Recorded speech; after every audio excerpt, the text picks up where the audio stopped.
नमस्ते, प्रणाम। आप देख रहे हैं एमएस न्यूज को। और बता दें कि आप सभी के बीच एक बहुत ही बड़ी मुद्दे पे बात करने वाले हैं, जो कहीं ना कहीं देश की अर्थव्यवस्था और देश की जो रणनीति हो रही है, जो राजनीति हो रही है, कहीं ना कहीं हम सभी के लिए दुर्भाग्य की बात है।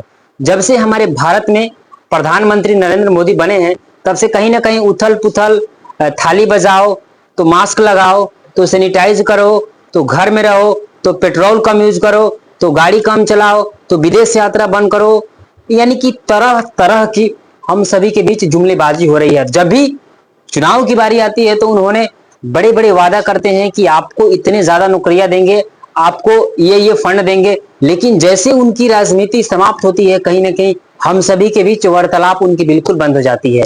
और अभी अभी आप सभी के बीच एक बहुत बड़ी खबर निकल के आई है, जो कहीं ना कहीं हम सभी को बोला जा रहा है कि आप लोग जो भी हमारे देशवासी हैं, कहीं ना कहीं आप लोग डीजल पेट्रोल बिल्कुल कम यूज करें। भाई साहब, ये तो हम मान लेंगे, चलिए मैं डीजल पेट्रोल कम यूज करूंगा, लेकिन जो आपकी जो सभाएं होती है, जो रैलियां होती है, जो 500-500 गाड़ियां उसमें चलती है, क्या वो पानी पे चलती है? क्या वो इलेक्ट्रिकल रहती है? नहीं ना। उसमें भी कहीं ना कहीं डीजल और पेट्रोल का कहीं ना कहीं उसमें यूजेस होती है। तो जिस चीज का आप परहेज खुद नहीं कर सकते हैं, जिस चीज का आप फॉलो खुद नहीं करते हैं, तो कहीं ना कहीं आप देश के लिए एक लीजेंड हैं, एक लीडर हैं, आप एक आदरणीय हैं, आदर्श हैं। तो जब खुद जिस चीज को आप गाइडलाइंस को जो बातों बोल रहे हैं, जुमलेबाजी करते हैं, खुद फॉलो नहीं करते हैं, तो हमारे आम जनता और आम पब्लिक कैसे करेगी? तो ये झूठी मकार फ्रेब, धोखेबाजी और झूठी वादे और झूठी बातें मत कीजिए, शोभा नहीं देती आपकी जुबान से। दूसरी चीजें, आपने बोला कि आप लोग कहीं ना कहीं जब तक कि हमारा देश में संकट है, जब तक डीजल पेट्रोल की प्रॉब्लम है और हमारे अलग अलग डिफरेंट डिफरेंट जो भी देशे है, कंट्री है, उससे कहीं ना कहीं हमारे आनातानी चल रही है, उनसे विरोधी चल रही है, उनसे लड़ाई चल रही है, हम लोग विदेश यात्रा नहीं करें। भाई साहब, आप जो मेलोडी से जाकर मिल रहे हैं विदेश में जाकर के, आप जो नैन मटक्का कर रहे हैं 75 साल। Prime Minister Modi wrote a gift, a very, very good coffee.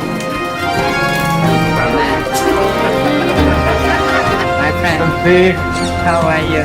Fine. Nice to see you.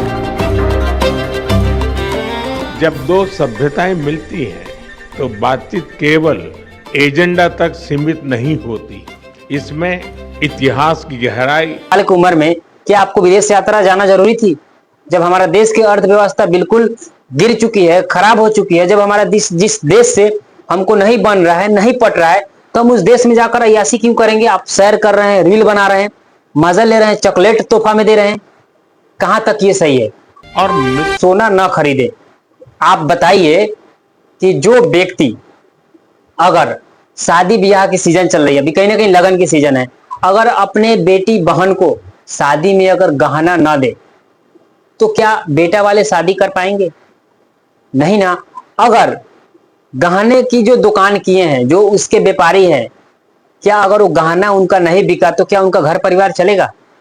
मैं आप लोगों से पूछ रहा हूं, अगर आप लोग इस वीडियो से सहमत है, मेरे बातों से, विचारों से सहमत है, तो आप लोग जरूर कमेंट कीजिए। ये जो भी बातें करते हैं, विपरीत बोलते हैं, उसका उल्टा होता है।